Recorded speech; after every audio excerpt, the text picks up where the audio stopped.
Since 1979, the Middle East has been defined by a quiet, lethal shadow war between Israel, the United States, and Iran. Following the Islamic Revolution, the theocratic state in Tehran made opposing Israel a core ideological pillar, eventually building a vast regional proxy network known as the Ring of Fire. That strategic equilibrium broke entirely on October 7, 2023.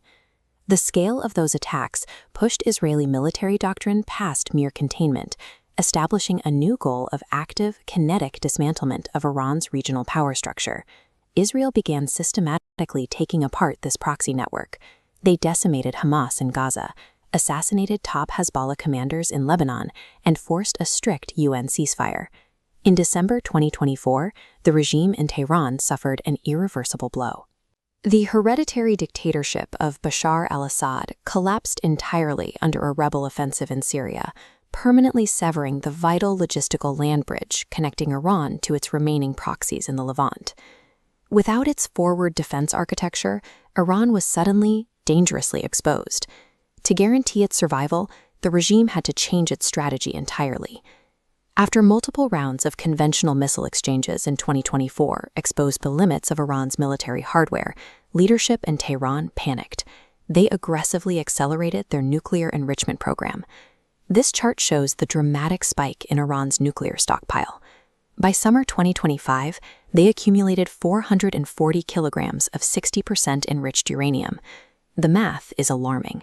This volume could be rapidly converted to weapons-grade purity to create over 10 individual nuclear warheads. Facing the arithmetic of a nuclear-armed Iran, Israel concluded that waiting was no longer an option. A preemptive military strike became their only viable path to neutralize the threat. On June 13, 2025, Israel launched a massive preemptive operation, sending 200 fighter jets deep into hostile airspace. Their primary targets were the nuclear complexes at Natanz and Isfahan, which housed critical surface-level enrichment infrastructure. The Israeli payload inflicted paralyzing, catastrophic damage on these industrial centers. The strikes also achieved a major secondary objective, eliminating top Iranian military commanders, including the head of the Islamic Revolutionary Guard Corps, Hossein Salami. The Islamic Revolutionary Guard Corps, or IRGC, is a primary branch of the Iranian armed forces tasked with protecting the country's political system. But despite heavily damaging the surface infrastructure and taking out key leadership, the Israeli Air Force hit a strict physical limit that prevented them from completely halting the nuclear program. The ultimate hurdle was the Fordo enrichment site. Unlike Natanz or Isfahan, Fordo was built deep underneath a solid mountain, making it completely immune to standard aerial bombardment. Israel's arsenal lacked the specialized, ultra-heavy munitions required to punch through that extreme volume of rock. To finish the job, the United States entered the conflict days later, deploying specialized B-2 stealth bombers over Iranian airspace. These bombers carried the GBU-57 bunker buster, an exceptionally heavy munition encased in a dense alloy shell. Driven by sheer kinetic energy, it punched completely through the mountain and detonated directly inside the subterranean facility, obliterating it. This highly specific two-stage operation successfully removed the imminent nuclear threat, but carrying it out meant crossing a geopolitical point of no return. The June strikes did not lead to a lasting peace. Iran rapidly rebuilt its conventional ballistic missile stockpiles, and by early 2026, all diplomatic off-ramps were completely exhausted. This led to the ultimate escalation in late February 2026, Operations Epic Fury and Roaring Lion. The United States and Israel launched a staggering coalition offensive that established total air superiority over Western Iran. The offensive culminated in a direct decapitation strike. Ayatollah Ali Khamenei, Iran's supreme leader, was killed alongside 40 senior security and military officials. His death triggered an immediate constitutional crisis. The IRGC seized control to militarize the state, but they were immediately met by massive domestic uprisings.